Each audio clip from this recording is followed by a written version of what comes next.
y'all, welcome back to my channel. So I thought about something when I was filming my Vegas vlog. I had done a lot of research on what I kind of expected with Vegas and also what Vegas is known for. And I made a list of things I wish I had known when I went, because it was the first time I was gone, right? It's like, and then I was with people that aren't me, and not in like a bad way, but like they just don't dress or do what I do. So like it was different. Anyway, so I felt like there's no way I'm the only person in this boat. So I figured, I'd do a video on things I wish I had known for Vegas. If you are also going for the first time and you kind of find yourself in these situations and you think you can hack it, here's what I wish. So things I wish I knew, and then I'm also gonna give some advice, like tips I would like to give. So the first thing I wish I had known is that the terrain varies wildly, and it is nowhere near as heel friendly as you would expect. Like I really thought Vegas was gonna be like a super heel friendly environment. I knew you'd be walking a lot. I just didn't, even if you stay in resorts, you're gonna go from tile to carpet to concrete to angled tile, which the Cosmo lobby, I was in Rocksuds, and I actually, just to get from the car to the restaurant, I went through like 4 different terrains and an escalator. And it was like one of those things where it's like, are you serious? This hotel where like all of these influencers have been, like nobody fucking tells you this. So I wish I had known that, like, I would honestly tell you, just don't wear a stiletto ever. Like wear a block heel. I'm not a wedge person, so I wouldn't wear a wedge, but if you're a wedge person, go for it. But I would do a block heel or booties or like trainers, sneakers, tennis shoes, whatever you call them. Something else I wish I had known, and it's one of those like duh things also, but it just didn't occur to me. People still smoke, and they smoke indoors. So the casinos, there's almost every casino. I know that Park MGM was a non-smoking resort. I don't know if the casino's included in that. I didn't stay at the Park MGM, we just had dinner there. But there's indoor smoking pretty much everywhere. And I'm really, like, we're both sensitive to it. I'm really sensitive to it, and I'm just kind of out of practice because I haven't been around it in forever. So I would highly recommend you just know that, and whatever precautions you have to take them. I wound up, my eyes itchy. I wound up, because obviously you're sleeping flat because you're in a hotel bed. I'd wake up with like the back of my throat really scratchy, and I would like take a power pack, like a Trace Minerals power pack, or like Emergency is like another one you could do or whatever, and Advil, and that helped. But like whatever your coping mechanism is, or if you're like highly allergic or whatever, like it's just stuff I didn't even think about. And I didn't see mentioned, or like, I guess in the research that I had done, it just wasn't very prevalent. So yeah, worth mentioning, because for me, it was really intense. Third thing I would tell you, and this is kind of another weird one, how artificial everything is. It's one of those things where the oxygen is pumped in. Every resort has its own smell. Everything is curated for an experience and an ambiance or vibe or whatever, and it's none of it's actually authentic or real. And I live on a farm, and so for me, that shift was like, I'm capable of going to urban environments. I lived in a city for a long time. I'm not like ill-equipped. It was just like, I don't think I had ever been somewhere that was just so devoid of like actual nature like that, or anything like real in some weird way. Like it's just, it's kind of wild. But yeah, I was just, it like your oxygen is pumped in to counter, and then the filtration system to counter the smoke and all of this stuff. It's just something worth mentioning. It's not like a deal breaker, but it's like, it took me 2 full days to acclimate to like the lighting and the smell and the way like everything is just different. And it's not like a different, you can compare. Like, you can't compare Vegas to anything else. And that's why I'm saying it. It's like, it's a whole different thing. Fourth, how quickly you acclimate to the desert. I thought because I would be indoors most of the time, it wouldn't really impact me. No, it does. So good and bad. So like, it's really dry. So your hair, at least my hair, froze. Like it would just like, and we'd be shopping and it would just be like this, like right around here. It's where it like kind of naps. My hair, I'm like a Rastafarian if I didn't do my hair. And it was just wild. And then it dries out your skin. So that was actually something I kept saying. I was like, God, I wish I had brought hair oil, and I wish I had brought like a deeper. I was actually putting my face oil that I use to cleanse my skin. I use like a sea buckthorn oil. I was putting that on my body just to help. So worth mentioning, depending on your like skin type, hair type, whatever. Like if that's a thing, take it. Another thing. Every single day is different levels of dressy casual. So Monday is different than Tuesdays, different than Wednesdays, different than Thursdays, so on. Monday, I would say, is the most casual of the days.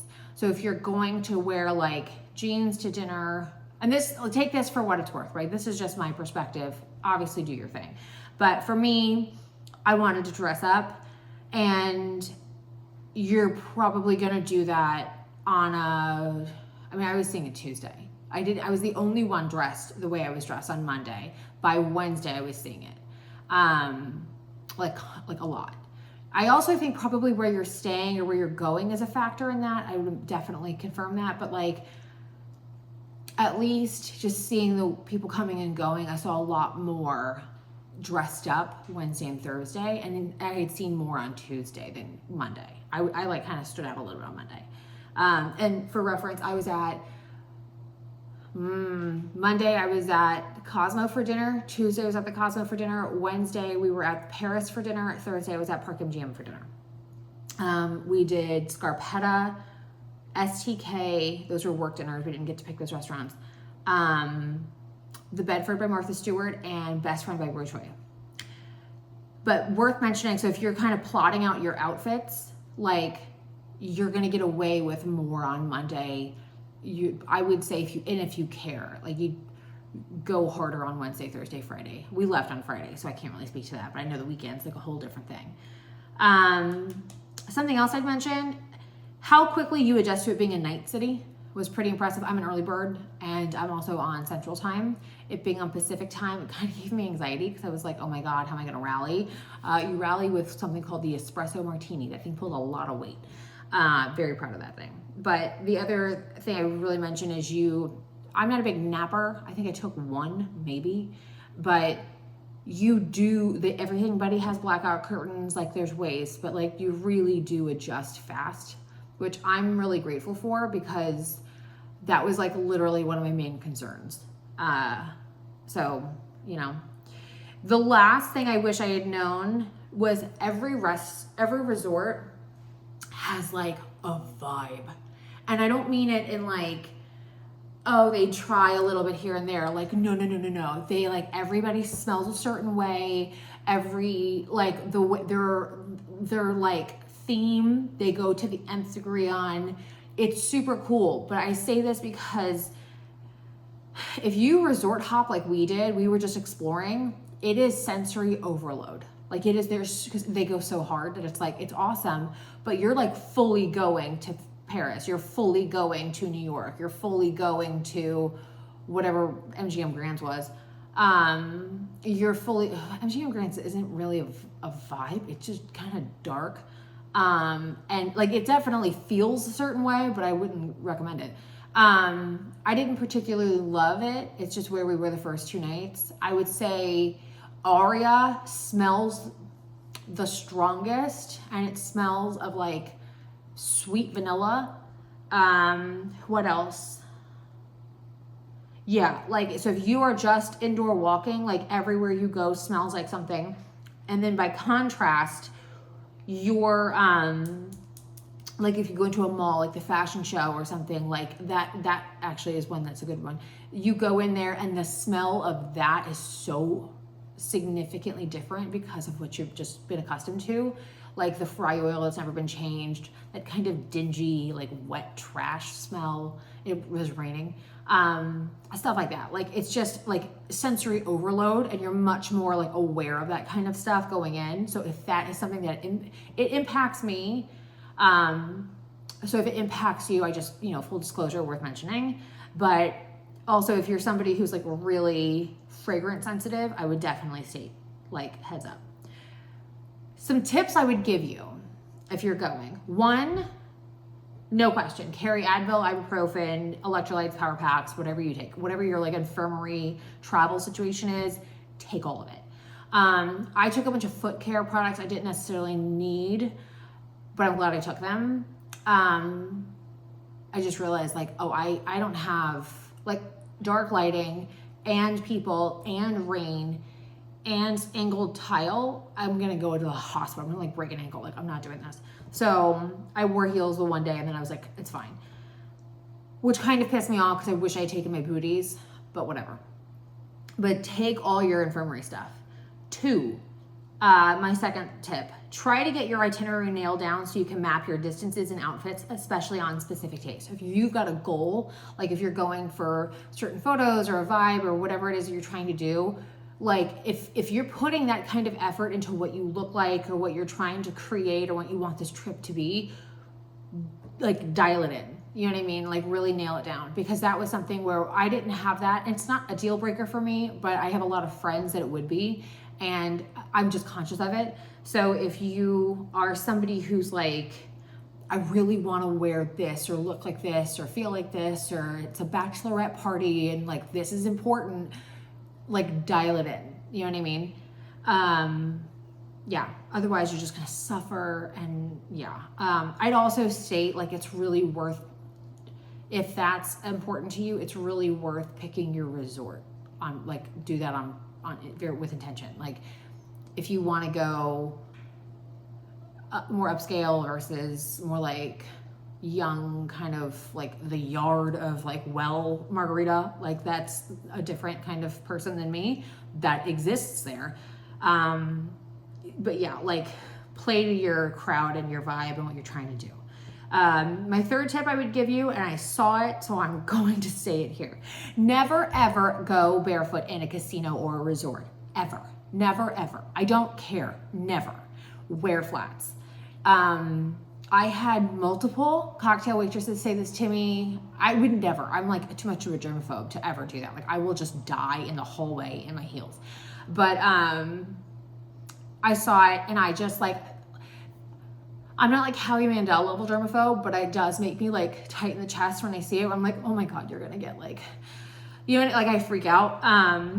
So yeah, just don't. It's so disgusting. Like it's just foul, and you have no idea what that floor is seeing that day. I had one waitress tell me, because she was like, yeah, don't ever do that.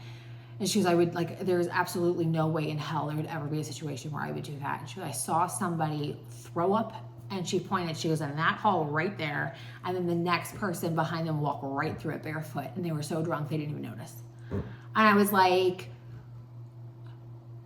I just can't. You know what I mean? Like I just cannot do that.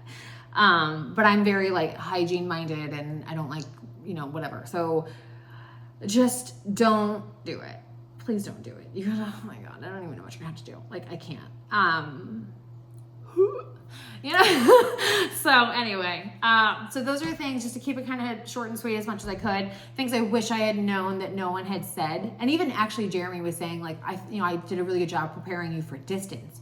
I said, yeah, you did, but you didn't prep me for terrain. And distance and terrain are two different things, especially if I'm pretty good in heels. Even after the pandemic, I do okay.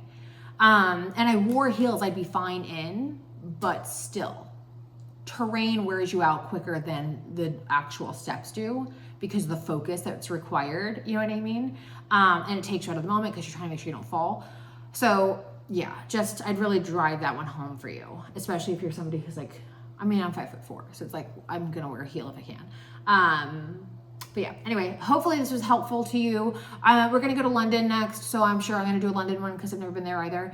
But if you have any questions, if you wanna know anything, or you have videos you want me to do, let me know in the comments, and I'll get back to you as soon as I can. And thanks so much, y'all. Have a good day. Bye.